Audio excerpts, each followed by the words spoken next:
The fight against Ebola remains an uphill battle in Sierra Leone. The country is reporting as many as 100 new cases a day, and more than 1,000 beds are still needed to treat victims. Sierra Leone also failed to meet a December 1st deadline of isolating 70% of Ebola patients and safely burying 70% of the victims. And so we're now focusing on dealing with these still quite inflamed areas where there's a lot of transmission, and at the same time, in the other areas, getting towards zero transmission and making certain that there's continued vigilance. The two other hard-hit countries, Liberia and Guinea, were able to meet the deadline. Dozens of volunteers and professionals have traveled abroad to help fight the Ebola outbreak in Liberia. The country is working on developing a new treatment facility to beat the disease. cctv-news' Angelo Coppola takes us there. One group that is part of the fight will build 3 Ebola treatment units around Liberia, and they recently took commission of their first unit. It was built by the Liberian Armed Forces and handed over early in November. The handover team then went over the site and fine-tuned it to meet their requirements, making small adjustments here and there.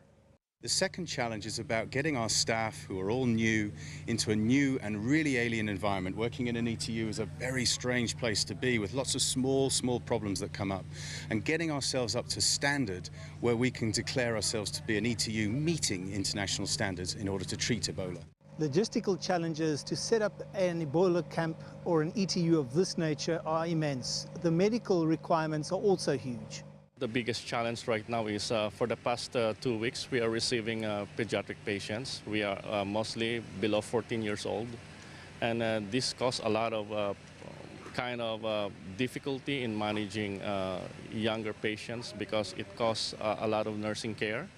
And another thing is most of the what we call the protocols are not really much oriented towards the pediatric patients. When it comes to the infection with Ebola for health worker, there is this feeling or saying we normally say, the most safest place for the health worker, it is inside the ETU.